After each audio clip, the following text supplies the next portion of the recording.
салом, Фарзона ҳастам бо шумо дар YouTube канали Lifestyle in Korea. Аньясея ёробун, Фарзонаем нида. Барои чӣ мардуми Корея аз ҳама зиёд умр мебинанд? Сабабаш чӣ бошад?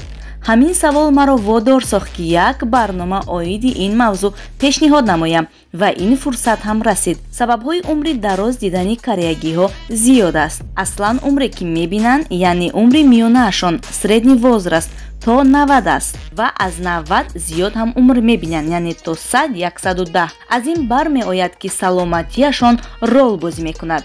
Яъне яке аз сабабҳои умри дароз диданашон ин саломатӣ мебошад. Агар саломатӣ хуб бошад, умри дароз дидан мумкин. Ва барои саломатӣ хуб будан чӣ бояд кард? Албатта ки хӯроки фоидаовар истеъмол бояд кард ва ба варзиш машғул бояд шуд.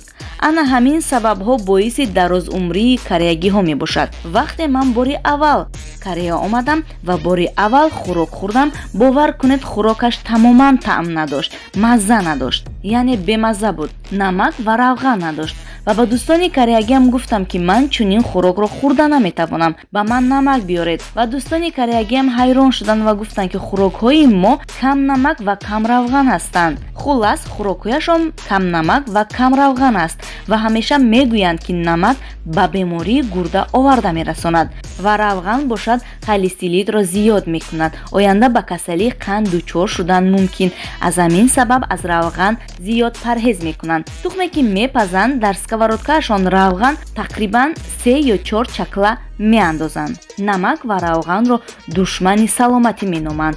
Лек хӯрокҳояшон бисёр тез аст. Яке аз сабабҳои фоидаовар будани тезиро инҳо дар доноӣ будан қайд карданд. яъне аз ҳисоби тезхӯрӣ доную чолок ҳастем мегӯянд. ҳатто дар вақти хӯрдани хӯрокҳои тезашон аз чашмонат об ҷорӣ мешавад ва аз гӯшҳоят бошад алов. беҳад тезиро дӯст медоранд. як қиссаи аҷибро нақл мекунам. як ҳамкурси кореягиам ки дар Корея якҷо мехондем, ӯ ба Тоҷикистон тариқи барномае барои хондан равона шуд ва дар Тоҷикистон ӯ дар хонаи мо тӯли 1 сол бо мо зиндагӣ кард. субҳ ҳангоми субҳона бо хӯроки отала, ширбиринҷ, умуман бо хӯрокҳои субҳона занҷабилро якҷо карда мехӯрд. бори аввал барои оилаи ман аҷиб буд ин. падару модарам ҳайрон шуда буданд. баъдан бо ӯ оҳиста оҳиста одат карданд. ҳамин хел ҳатто қанчоиро бо қаламфур мехӯрд. аз ин бармеояд ки тезиро беҳад меписанданд. Кореяро ки уқёнус ва баҳрҳо дар бар гирифтааст, онҳо хӯрокҳои баҳриро зиёд истеъмол мекунанд ки фоидаовар аст ва умри инсонро низ дароз мекунад. чунки дар таркиби хӯрокҳои баҳрӣ ҳеҷ чизе ба саломатӣ зараровар вуҷуд надорад. баръакс саломатиро хуб мекунад ва пӯсти рӯй ва баданро ҷавон мекунад. ин суханони худи кореягиҳо аст. дар як моҳ 4 ё 5 маротиба хӯрокҳои фастфуд, яъне сахт, ба қавли гӯшт, чикен, питса мехӯранд. сабаби аз ҳама муҳимаш ин варзиш аст. кореягиҳо беҳад ба варзиш машғул мешаванд. субҳгоҳон аз соати 5 аллакай дар боғчаҳои назди хонаҳояшон баромада варзиш мекунанд. инчунин бегониҳо ҳам варзиш мекунанд. баъд аз шом хӯрок умуман намехӯранд.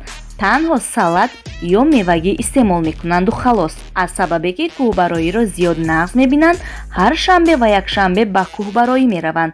дар ин ҷо шароити кӯҳро, роҳҳои кӯҳҳояшонро чунон осону қулай карданд ки кӯҳбароӣ барои шаҳрвандонаш хеле осон аст ва фоидаовар. бинед дарони кӯҳро чӣ хел карданд, тозаю озода. лесницаҳояшро бинед. баромадани кӯҳ хеле осон аст ва шавқовар аст. боз як сабаби дигар низ ҳаст ки боиси дарозумрии кореягиҳо аст. онҳо асабро хеле як чизи нозук ҳисоб мекунанд. бо асаб бозӣ намекунанд. асабҳояшонро беҳад нигоҳ медоранд. сабаби вайроншавии асаб аслан дар чист? ба фикри шахсии ман дар бахилӣ, кинаю адоват ва пасзанӣ, инчунин нафрат аст. байни якдигар хушмуомила ҳастанд, якдигарро дастгирӣ мекунанд. ҳурмат низ ҷои аввал меистад дар инҳо. вақте ин чизҳои оддӣ вуҷуд дошта бошад, албатта ки ҳеҷ гоҳ на фикр мекунӣ, на асабӣ мешавӣ ва асабҳоят ҳамеша ҷавону саломат мемонад. аз ҳамин сабаб асабҳояшонро беҳад эҳтиёт мекунанд. тез-тез барои табобату истироҳат мераванд. ҳар ҳафта рӯзҳои шанбе ва якшанбе вақташонро бо оилаи худашон хуш мегузаронанд ва ҳар моҳ ба истироҳат мераванд. дар Корея кору зиндагӣ кардан бо роҳи осон аст. Кореягиҳо дар ҷодаи кор кардан хеле ҷиддӣ ҳастанд. ҳангоми кор кардан умуман телефон истифода бурдан мумкин нест. ҳатто ҳастанд корхонаҳое ки коргаронашон вақте ки саҳар ба кор мераванд, телефонҳои мобилии коргаронро ҷамъ карда мегиранд ва дар вақти хӯрокхӯрӣ яъне абед якчанд лаҳза медиҳанд ва боз пас мегиранд то кор тамом шудан. вақте ки кор тамом шуд баъдан телефонҳои мобилияшонро медиҳанд, чунки вақте ки дар кор телефон истифода бурдӣ корро карда наметавонӣ. инҳо дар ҷодаи кор хеле ҷиддӣ ҳастанд. бовар кунед, аҷоиб. аз ҳамин сабаб дар Корея кору зиндагӣ кардан бо роҳи осонест. меҳнат мекунӣ, арақи ҷабин мерезонӣ ва оянда роҳаташро мебинӣ. ҳастанд шахсоне ки барои пулу мол ва кори зиёд ба стресс гирифтор мешаванд ва роҳи осони онро дар худкушӣ медонанд. худи кореягиҳо мегӯянд ки боз ҳамонҳое ки камақл ҳастанд ба чунин кор даст мезананд, яъне зиндагие ки вазбин шавад худкушӣ мекунанд. ин роҳи осонкунии зиндагӣ нест. албатта ҳамеша бо роҳи хуб ҳалли зиндагиро ёфтан лозим. хулос, асабро хеле нигоҳ мекунанд.